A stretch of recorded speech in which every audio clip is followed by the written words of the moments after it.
amigos, meus irmãos, é com muita alegria que aqui estamos para mais uma edição do Evangelho no Lar, promovido pelo Grupo Espírita Garimpeiros da Luz, aqui em Natal, Rio Grande do Norte.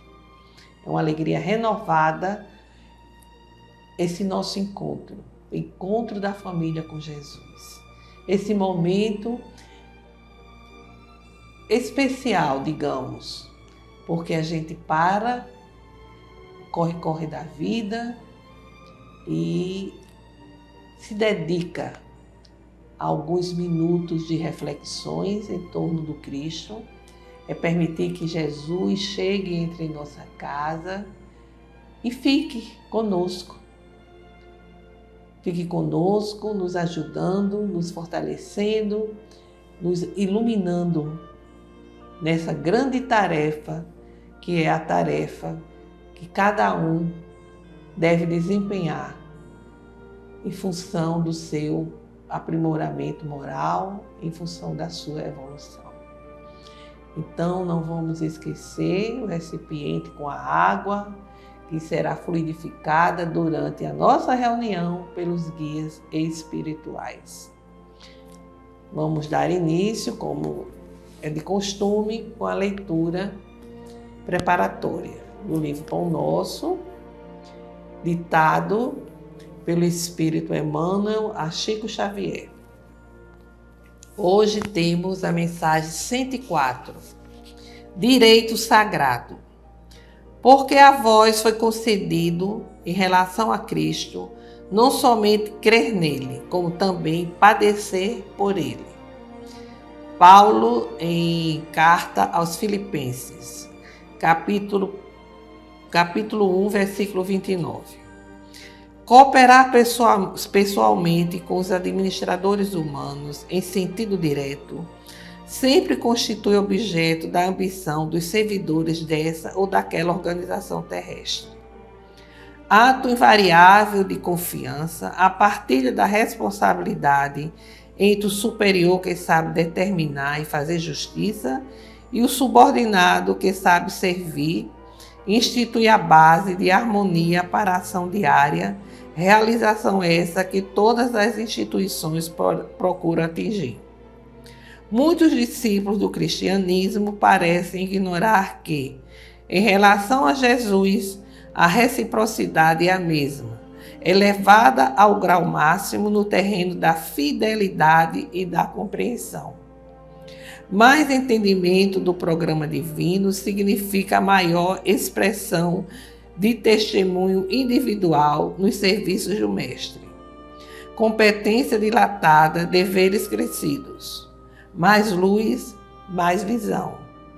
Muitos homens naturalmente aproveitáveis em certas características intelectuais, mas ainda enfermos da mente, desejariam aceitar o Salvador e crer nele, mas não conseguem de pronto semelhante edificação íntima. Em vista da ignorância que não removem e dos caprichos que acariciam, falta-lhes a integração no direito de sentir as verdades de Jesus, o que somente conseguirão quando se reajuste o que se faz indispensável. Todavia, o discípulo, admitido aos benefícios da crença, foi considerado digno de conviver espiritualmente com o Mestre. Entre ele e o Senhor já existe a partilha da confiança e da responsabilidade.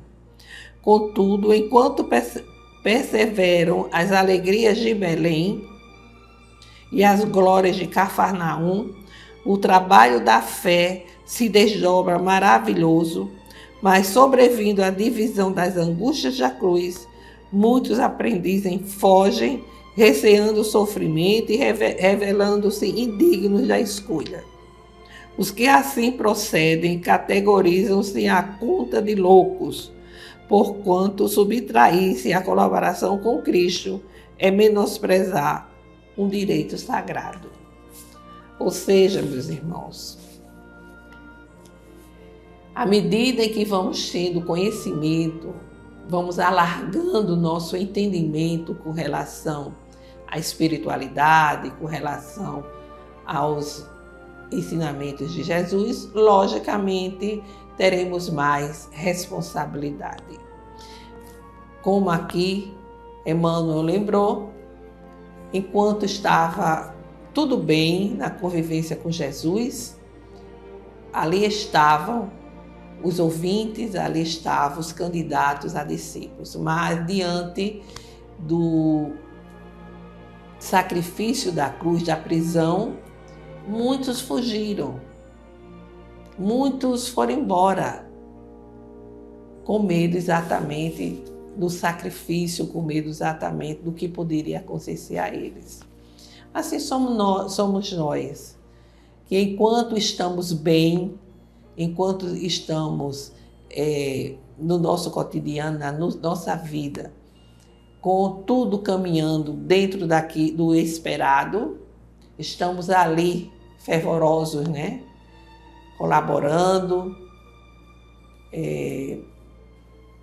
nos colocando a serviço na seara do Senhor, mas quando as dificuldades começam a surgir, vem a descrença, vem o desânimo, e sem entendermos, sentindo o significado das dificuldades, caímos fora, como se diz, fugimos e adiamos assim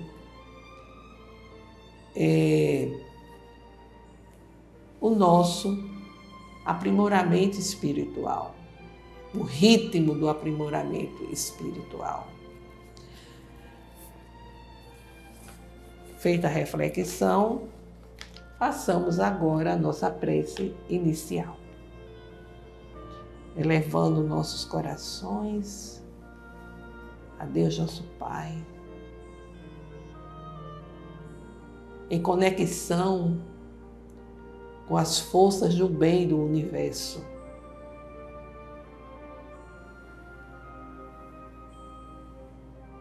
Senhor Jesus, estende vossas mãos compassivas sobre nós, abençoando-nos e amparando-nos em nossa caminhada terrena. E nesse momento específico, que os guias espirituais aqui estejam com a vossa permissão, para que o estudo seja um estudo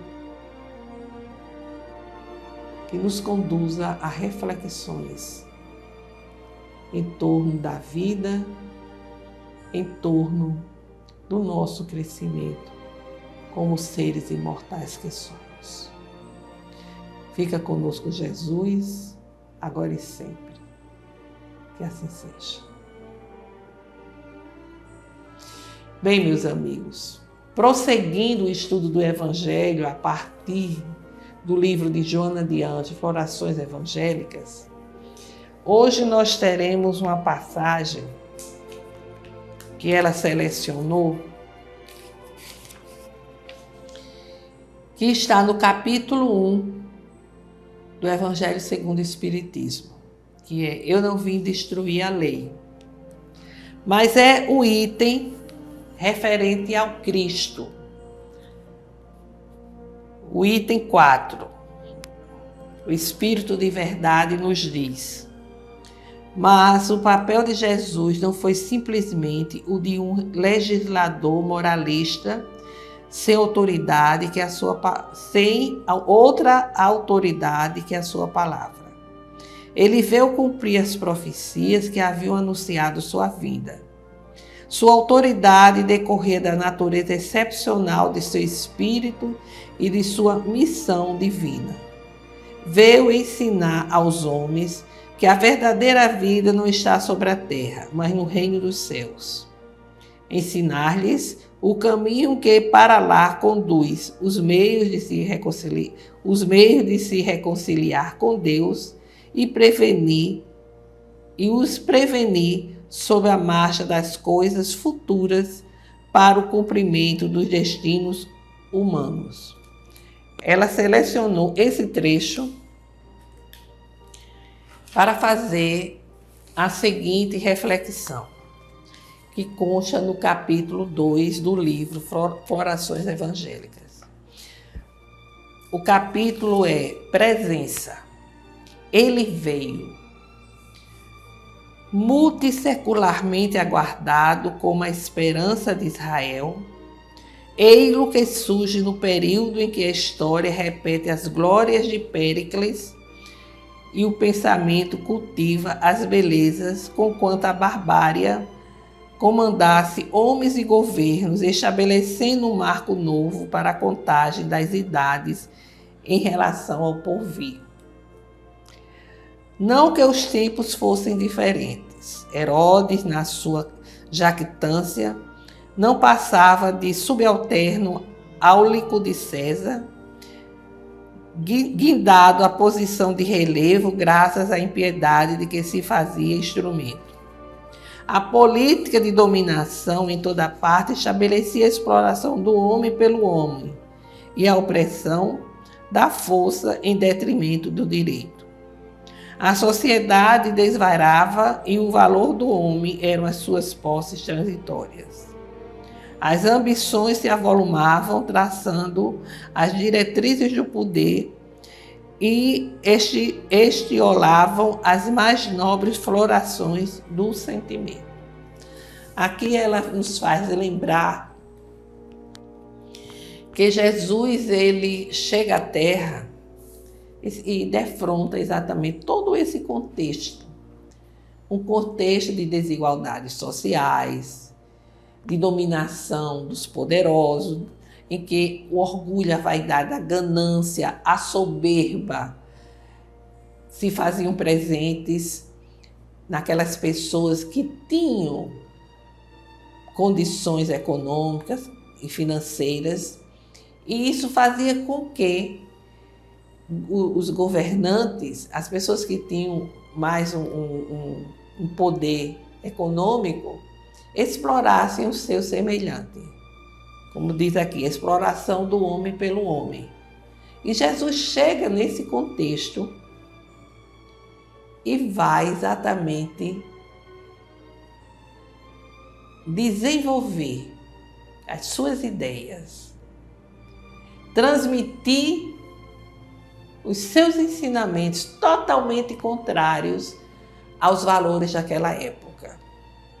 Falando que todos eram iguais, falando exatamente que o reino dos céus seria o dos aflitos, dos pobres, dos doentes, totalmente inverso do que se pregava, né?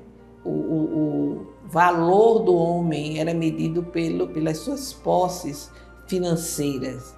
E ele vem nesse contexto e desenvolve todo o seu ensinamento, se fazendo acompanhar de pescadores, de pessoas pobres, de doentes, de mutilados, de criminosos, de prostitutas, porque, como ele mesmo disse, que não tinha vindo para os sãos, mas para os ignorantes, para os enfermos, para os doentes, que eles sim precisavam de médico. E ele era um médico, sobretudo, das almas. Ele trazia o remédio para a cura das enfermidades mentais e as enfermidades da alma, que são as imperfeições, que são exatamente os sentimentos, os valores arraigados à matéria, à dominação, ao poder transitório. E é porque os hebreus passaram por 1000 anos, durante 1000 anos, eles foram preparados para a boa nova. Os profetas vinham exatamente falar da necessidade que eles tinham de desenvolver os valores espirituais, de se libertarem de toda aquela imperfeição, dos sentimentos egóicos, o ódio, o ressentimento, a mágoa, o desejo de vingança. E durante 1000 anos se falou desta boa nova, dessa necessidade libertação da criatura humana. E durante 700 anos, eles foram preparados para a vinda do Messias, para a vinda de Jesus. E quando Jesus chega, ele vai assinalar, estabelecer o período da nova era, trazendo não só a paz, ele não trazia a paz exterior, aquela paz decorrente dos acordos que os poderosos faziam, mas a paz verdadeira, que era a paz interior, a paz de espírito, a partir do entendimento da vida, a vida com os seus problemas, com o seu sofrimento, com as suas dores. Mas Israel, como aqui mesmo diz, Joana de Angelis lembra que ainda hoje Jesus é a esperança que se tornou realidade. Israel desejava um rei arbitrário e vingador. A humanidade tentou fazê-lo dominador e cruel através dos séculos. Israel aguardava e ainda espera um enviado implacável no seu ódio de raça e de ambição.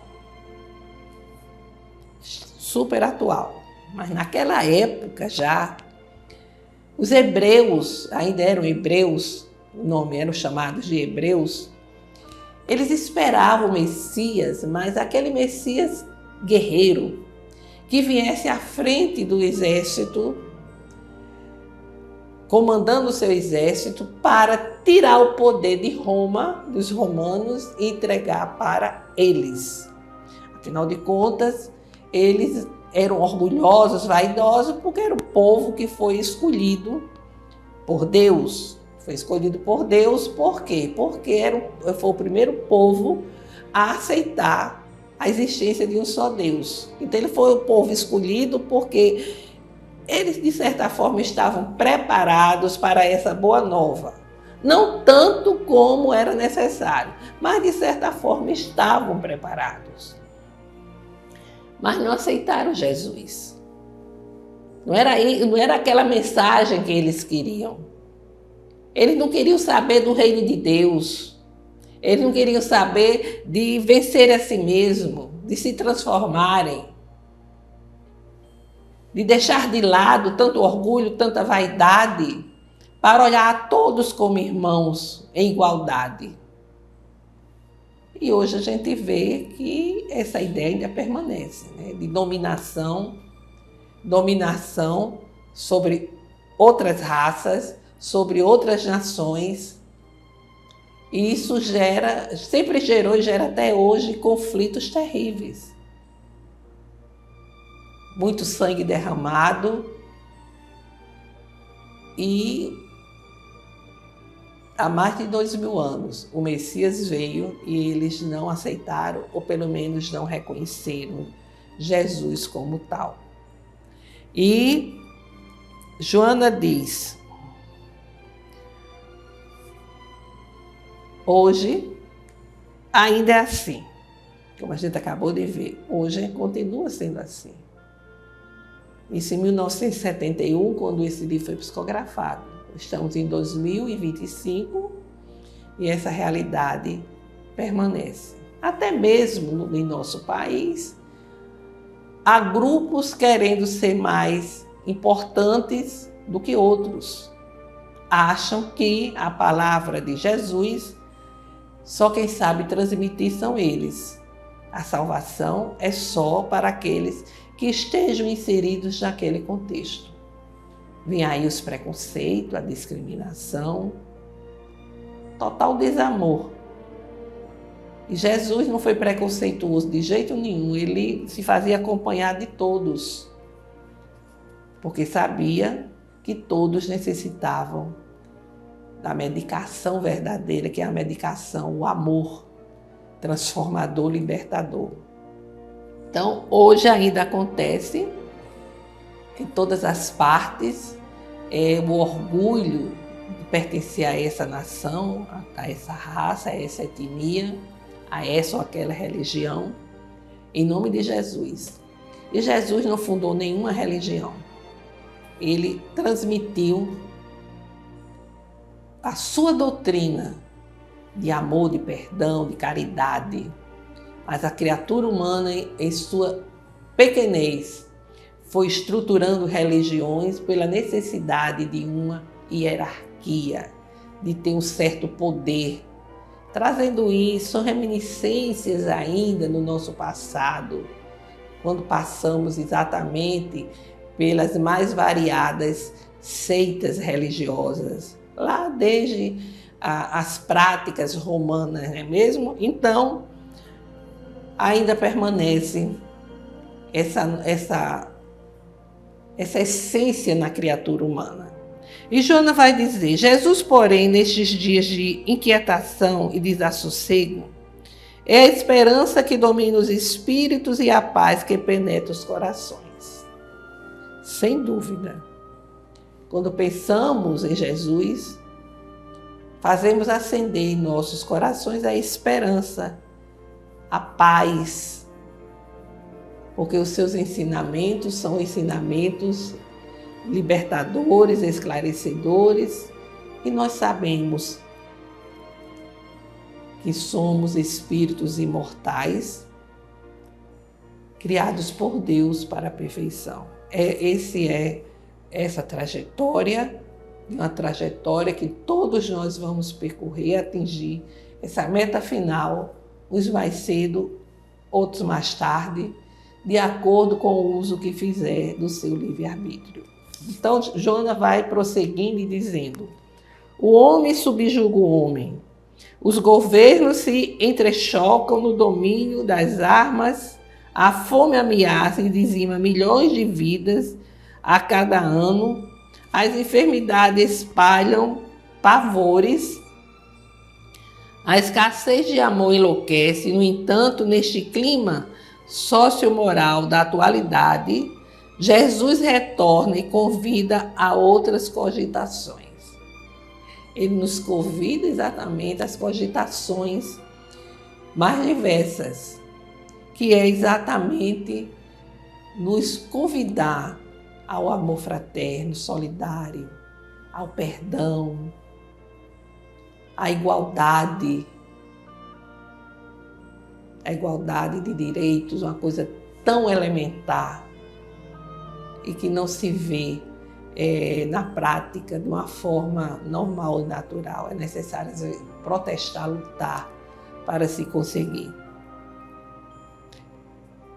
Canta um novo e permanente Natal no burgo das almas da terra que o esperam. O Cristo amansa as paixões e suaviza as inquietações da vida, fixando naqueles que o conhecem os caracteres iniludíveis da sua presença. Iniludíveis. Então, Joana nos faz refletir sobre Jesus nos concedendo aquela paz, aquela harmonia,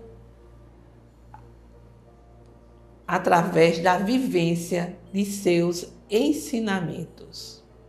Ensinamentos que são ensinamentos, como a gente já disse aqui, vamos repetir.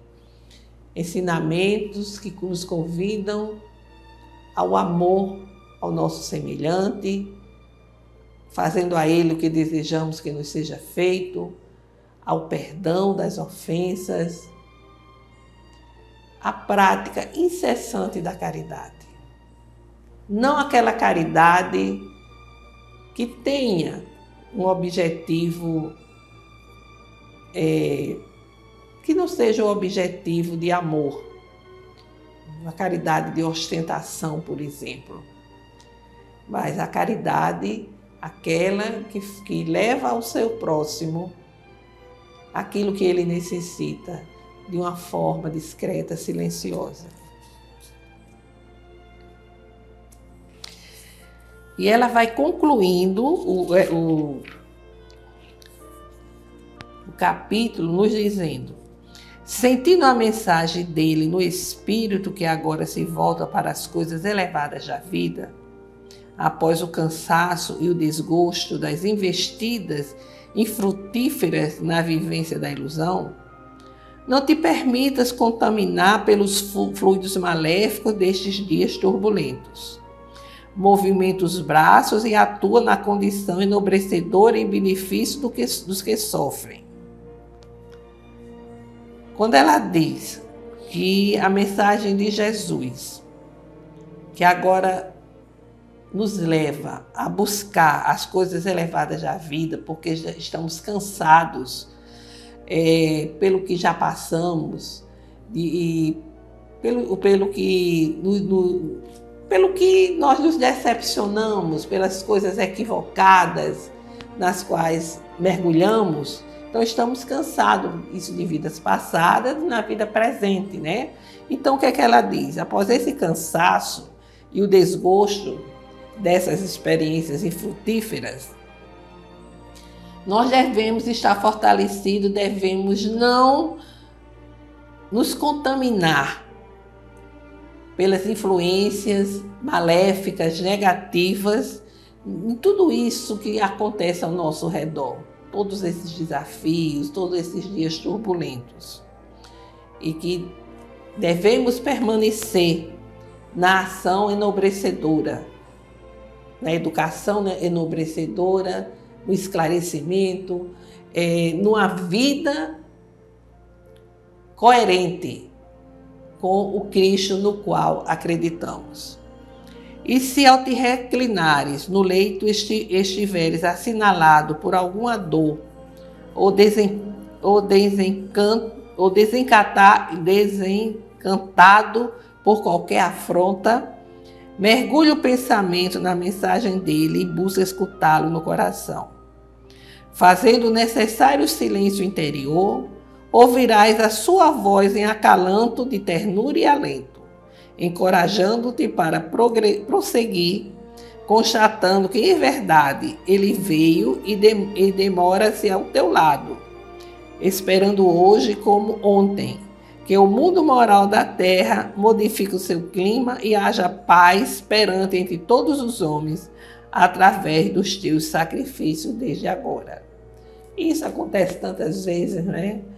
À noite, às vezes, estamos tão cansados e a gente começa a pensar no cotidiano e bate aquele desalento, aquele desencanto, né? Poxa, será que eu fiz certo? Será que eu poderia ter dado mais, dado o melhor de mim? E as forças começam a ficar enfraquecidas, né? E nós não devemos permitir que isso aconteça, como diz aqui Joana de Ângeles. Quando isso estiver acontecendo, devemos pensar em Jesus, pensar em sua mensagem, buscar o Evangelho, fazer uma leitura, um livro edificante, nos fortalecer para que isso não venha nos tirar do rumo certo, nos desviar do caminho que nos leva a essa redenção espiritual. Então, meus amigos, é mais um capítulo desse maravilhoso livro, esse livro que trata só de reflexões do Evangelho segundo o Espiritismo. Vamos fazer agora as nossas vibrações. Vamos emitir pensamentos de paz, de amor, perdão, esperança, saúde, pedindo para que essas ondas vibratórias possam chegar até os nossos irmãos necessitados.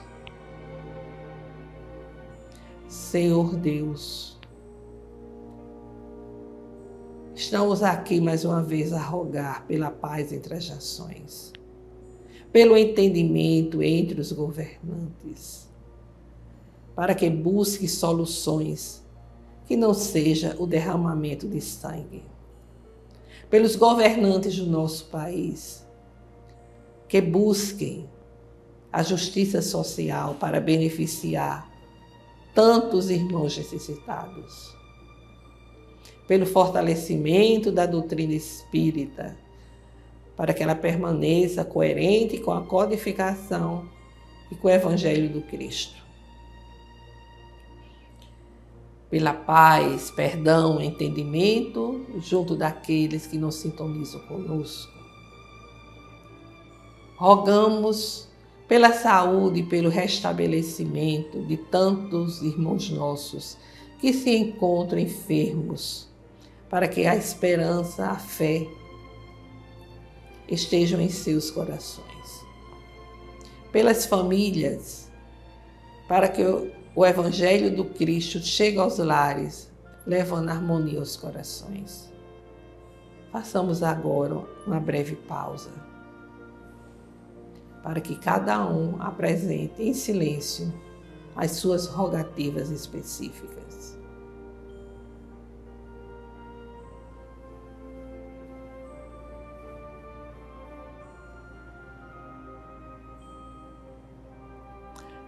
Senhor Deus, recebei as nossas rogativas e derramai vossa graça sobre todos nós, para que, iluminados, encorajados, possamos continuar na busca do nosso aprimoramento espiritual. Nosso Pai que estais em toda parte, glorificado e santificado seja o vosso nome no louvor de todas as criaturas. Venha a nós o vosso reino de amor e sabedoria, seja feita a vossa vontade, acima dos nossos desejos, aqui na terra e em todos os ciclos espirituais. O pão do corpo, o pão do espírito, dá-nos hoje. Perdoai, Senhor, as nossas dívidas, ensinando-nos a perdoar os nossos devedores com esquecimento de todo o mal, não permitindo que venhamos a cair nas tentações das nossas próprias inferioridades. Livra-nos, Senhor, de toda maldade, pois vosso é o reino, o poder e a glória para todo sempre. Que assim seja. Com esta prece, encerramos o Evangelho de hoje, desejando a todos uma semana de saúde, paz e harmonia. Muita paz.